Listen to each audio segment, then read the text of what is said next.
Nu, zdarova hebra. Žiūrėkit, aš iškart perspėju, tai nėra stumimas ant Vanixo, tai yra tiesiog paprastas paaiškinimas mano žiūrovam, kodėl aš prasileidau baną ir serverė nebesusitiksim. Aišku, kiekvieno jūsų nuomonė man yra svarbi, nes jo akimis jie buvo teisūs, mano akimis aš buvau teisus. Tai palikit komentarus, nesitruvėkit, įdomu iš jūsų pusės išgirsti. Žodžiu, neviniojom į vatą, einam prie reikalo. Viskas prasidėjo tada, kai Vanixas gavo DDoS ataką.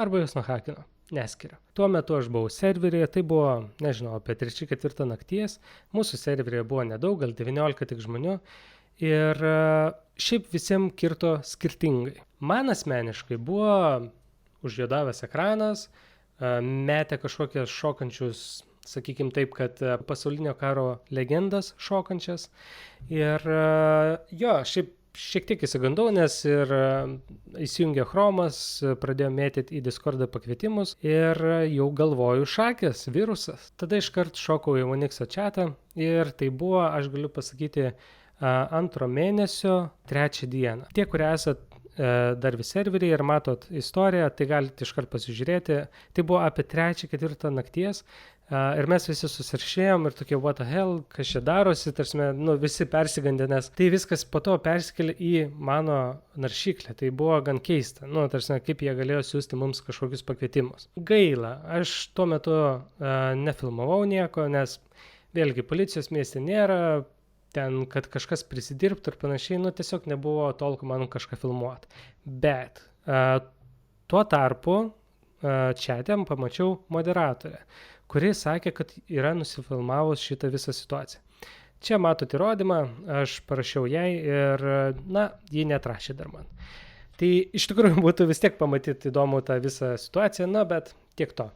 Ir po to kartu, žinokit, mano pusė mašinų tapo peršviečiamos. Vėlgi tuo pačiu metu, apie 3-4, apie 6 valandą aš jau įdėjau savo motociklą į Vanix nuotraukas ir parašiau, kad kažką pasijuokiau, kad vienetinė mašina pas mane ar kažkas tokio, vienetinis motociklas. Ir įkėliau į Vanix nuotraukas. Jūs turėtumėte irgi matyti. Aš dėja subanintas, dėl to istorijos nematau ir tam serverį aš tiesiog dabar iš serverio išėjęs. Aš kiek turiu įrodymų, aš tik kitus nusifotkinau, tai dar prieisim prie to. Ta rytą mes dar šiek tiek pasijuokėm, susirašinėjom, net į kolą kažkodėl buvom nuvarę, žinokit, net neprisimenu kodėl. Ir viskas, ir ta diena baigėsi. Atėjo vakaro dalis. Žinokit, jau nebebuvo juokinga. Vis tiek užeinu į serverį, vis tiek man mašinos pusė yra peršviečiama ir žinokit, nebesupratau, ką daryti. Ieškau visą internetą, realiai visą internetą paieškojau. Kodėl man peršviečiama? Tai radau vieną informaciją, kad kažkokie serveriai galėjo man būti jungti DevTools, žinokit, aš visai nesigaudau šitose reikaluose. Šiaip įsigandau, dėl to parašiau tiketą į Vanixą. Ir iškėliau šitą tiketą, nes tiesiog realiai nebežinau, ką daryti. Perinstaliuoti GTA, perinstaliuoti 5M, tiesiog labai daug darbo yra, po to vėl susidėti visus nustatymus, viską, nes vis tiek ir puštokas, visi keybindingai ir panašiai. Tai gaila, buvo tiesiog viską iš naujo vėl trint, todėl šiek tiek dar pagyvenau su šitą problemą. Toliau dienos eina, nieks man neatrašo, aš esu streaminęs, kai šita problema buvo, tai ištrauka, kad matosi, kad tikrai buvo peršviečiamas mašinas. Ir, žinokit, neapsikinčiau ir galvoju, blemba. Tiek to, nei streamui faina, nei man nefaina po to važinėti tokiuose mašinose. Reikia perinstaliuoti GTA. Perrašiau GTA, galvoju, tiek to, gal tos tekstūros vis tiek tai turėtų būti susijęs su GTA, 5M paliksiu, gal nustatymai kokie liks, duok dievė. Tai tik GTA perrašiau. Perrašiau GTA, užeinu į serverį ir instant banas. Ir visi, kas žaidžia Vanixą, tikrai žino, kad tik užėjus į serverį įmanoma gauti baną, nes anti-cheatas stiprus, ten banina praktiškai už viską, bet tai čia nieko neįprasto, nes, sakykime, tavo charakteris kol laudino, šiek tiek paskrydo, viskas, anti-cheatas pamato, bet išspręsdavo administraciją greitai, parašai tiketą ir jie tave unbanina. Bet šiuo atveju buvo šiek tiek kitaip. Aš parašiau gražų tiketuką, unbaninkit, false banas, ir iškart gavau atsakymą, kodėl tu cheatini. Ir jie man po to parašė, kad už anti-recoilą. Ir tikrai neutbaninsim ir viso gero. Ir uždarė tą tiketą. Ir aš tada galvoju, palaukit, už ką? Ir žinokit, tai buvo man ant tiek neįprasta ir taip greit uždaryta, kad aš net nepagalvojau nusnapint. Bet aš pakūriau antrą tiketą, štai. Ir šitam tikete aš rašau, kad, sorry, bet tikrai šiek tiek jau ant jausmų, nes galvoju, blemba, anti-recoilas. Jūs pasižiūrėkit mano kontentą, ne? Šitam kanale yra keli streamai, kur aš streaminu FVM, tą OneX serverį. Ir pamatysit, kad man to anti-recoilo vapšė net nereikia. Mes imam ginklus be kulko, tam, kad pasiimti įkaitus ir tada eitumėm hakint banką, plėšti bankus, parduotuvės ir visą kitą. Prieš streaminant, kadangi pas mane dabar yra gal tik tai 3, 4, 5 streamai, prieš tai žaisdavau su Mantas Green. Štai jo, čia va. Čia yra jo kanalas, galit pasižiūrėti, mano balsą tikrai atpažinsit, nes mes su Mantas Green praktiškai visada judėdavom. Aš šiaip serverį esu apie kokius 3 mėnesius, tai su Mantu mes judam gal kokį mėnesį, tai tikrai pamatysit ir kad koks mūsų playstylas. Mes neklepinam. Mums anti-recoilas mažiausiai rūpi. Tarsime, jeigu siūšiausi haką, tai greičiausiai, kad man iškart nuhakintų tas duris, nes blemba kartais pasimetu tose puzlėse. Ir dar paminėsiu, kaip ir sakiau, aš nenaudoju ginklo praktiškai, nešaudome su to ginklu, mes pasiėmėme ranką, pasiėmėme įkaitą, o ginklas nebūna iššautas. Tai ar ten su recoilu buvo kažkas ar ne, aš pats nepastebėjau, nes tiesiog nenaudojom to ginklo. Na ir viskas prasidėjo. Kai uždarė tą tiketą, man po to tas moderatorius parašė į privatą. Ir štai, prašau, visi screenshotai padaryti, kaip tas visas chatas įvyko ir kaip atrodė.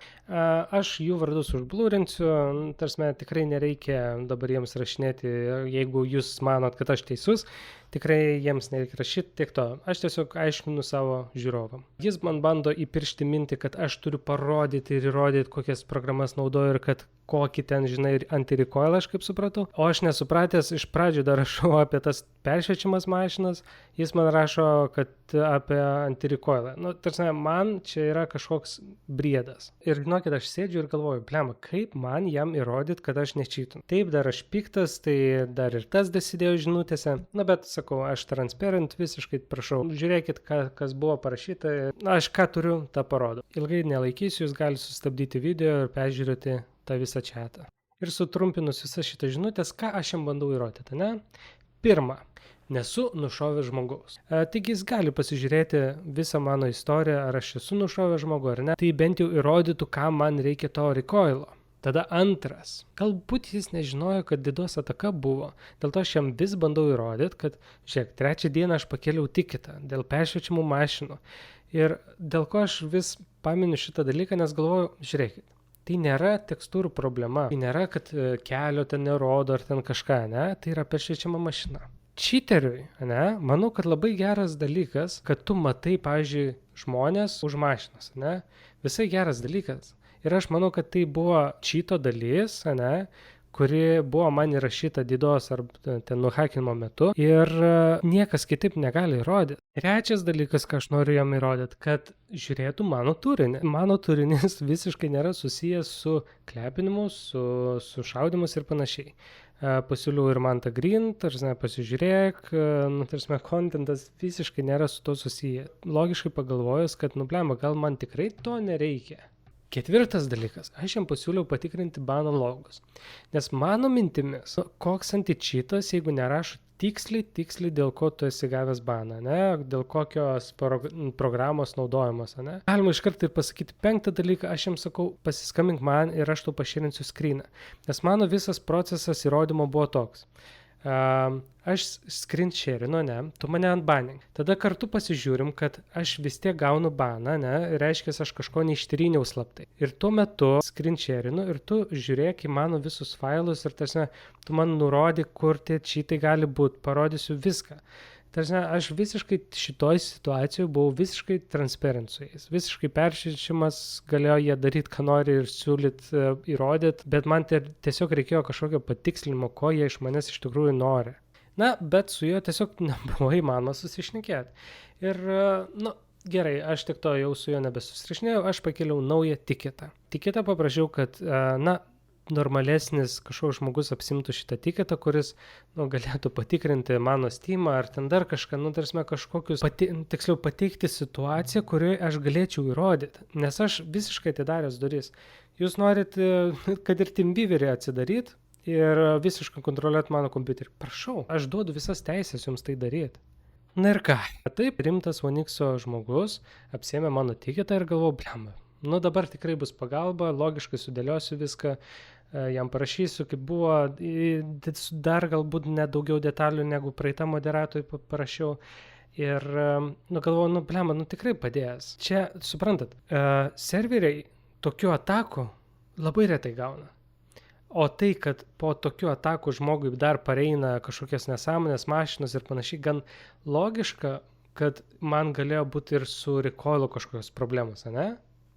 Na ir ką, labai daug surašiau, taip, emocijos mane valdė ir panašiai, bet aš manau, kad išdėsčiau visus įrodymus, ką aš tik galėjau įrodyti.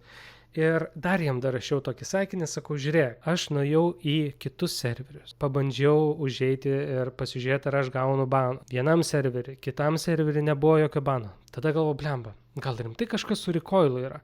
Nuvariau į PvP serverius.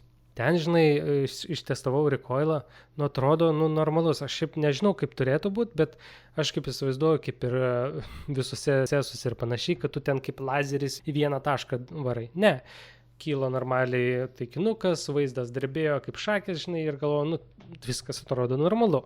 Negana to, dar aš jam, kadangi jau aukštesnio rango žmogelis, sakau, žiūrėk, paduok savo anti-cheatam šitą situaciją. Tai yra visiškai false banas, nes jeigu manęs nebanint kitose serveriuose recoilas gerai, tai čia gal ir nėra jokio kažkokio instaliuoto recoilo pas mane, gal tai yra tiesiog rimtai anti-cheato problema, galbūt kažkoks yra dalykas, dėl ko false baną gavau, vis tiek išanalizuoti kažkokią analizę jie turi. Tai jeigu jie nesupranta, kas yra anti-cheatas, kaip jis veikia, tai tada paduokit savo partneriam, kurie duoda jums tą anti-cheatą įdėgę. Ir gal jie galėtų kažkaip pamodifikuoti anti-cheatą, kad kitiem taip žaidėjim nebūtų, kaip man nutiko. Aš, man atrodo, atidariau visas duris, kurias aš galėjau. Tikrai galimybė patikrinti mane tikrai buvo ir aš stengiuosi tai įrodyti. Ir į visą šitą mano atvirumą buvo atsakyta vienu sakiniu, pacituosiu. Niekas tikrai čia tų romanų neskaitys. Tai va, tai po šitos situacijos buvo uždarytas senas ir naujas tiketas. Ir dar man tada kilo klausimas, jeigu tai buvo tikras šitas, tai norit pasakyti, kad pro serverį įsilaužę žmonės modifikavo mano failus ir įrašė cheatus, o jeigu tai false banas, gaila, man kyla klausimas, ar jie tiesiog banina visus ir nežiūri ir nepadaro jokio research, dėl ko tiksliai buvo banintas tas žmogus. Nes, jeigu tas anti-cheatas taip veikia netiksliai, blemba, jūs pasižiūrėkit giliau į žmogaus situaciją ir aš suprantu, kad tų banų leidžiat kiekvieną dieną po 100 žmonių, žinai.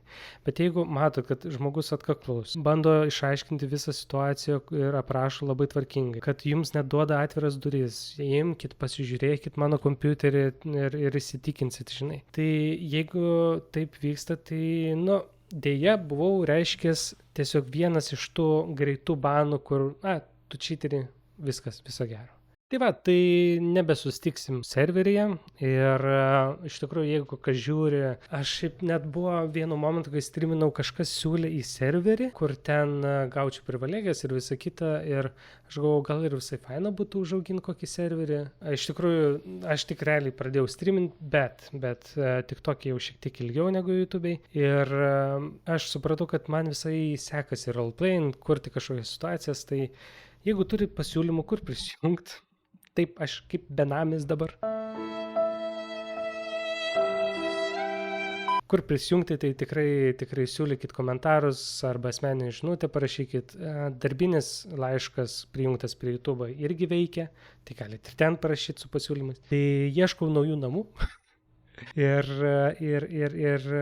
tikrai galėsim gal kažką sugalvoti. O kol kas, tai nežinau, žinokit, hebra, gal individualiai pasiieškosiu kažkokių serverių, nežinau. Kol kas dar, kaip matot, nestriminu, dar kažką galvoju, nestriminu dar plus, nes laukiau šito atsakymo, galvoju, blemba, vis tiek reikės aiškintis žiūrovam, kodėl nebe One X, ne? Tai gavau atsakymą, štai ir video. Tai ačiū, kad žiūrėjot ir man tikrai jūsų nuomonė įdomi. Tai parašykit. Tarsi, jeigu jūs manot, kad One X buvo teisus, nes aš nelabai įsivaizduoju, kaip iš jų akių turėtų tai atrodyti. Žinokit, vis tiek negaliu pasakyti, kodėl. Kodėl nebuvo giliau atsižvelgta į mano tą baną. Bet tik to. Tai palikit komentarą, tikrai nesidorovėkit, jeigu kitaip manot ir galit būti prieš mane, tarsi prieš mano nuomonę, ne? It is what it is. Kaip ir sakiau video pradžioj, aš nestumiu ant One X, o čia labiau yra paaiškinimas, kodėl tai įvyko. Tai nelaikom, kaip sakant, pykčių. Ir jeigu kažkokių serverių pasiūlymų turit, tikrai rašykit, pagalvosiu, gal prisijungsiu, kas žiūrėjo mane, kas žino, tai pradėsiu kurti ir YouTube kontentą, ir daugiau gal ir streaminti, ir žiūrėsim. Ir žinokit, visą video nufilmavau, bet su jumis taip ir neatsisveikinu, tai čia jau kita diena, tai gali būti ir šukuosina pasikeitus ir panašiai. Tai žodžiu, ačiū, kad žiūrėjot ir paspauskit subscribe, nes kontento pilsiu dabar kaknadą, tik tai reikia, dabar idėjų naujų ir naujo serverio. Tai va. Tai ačiū, žiūrėjot, viso.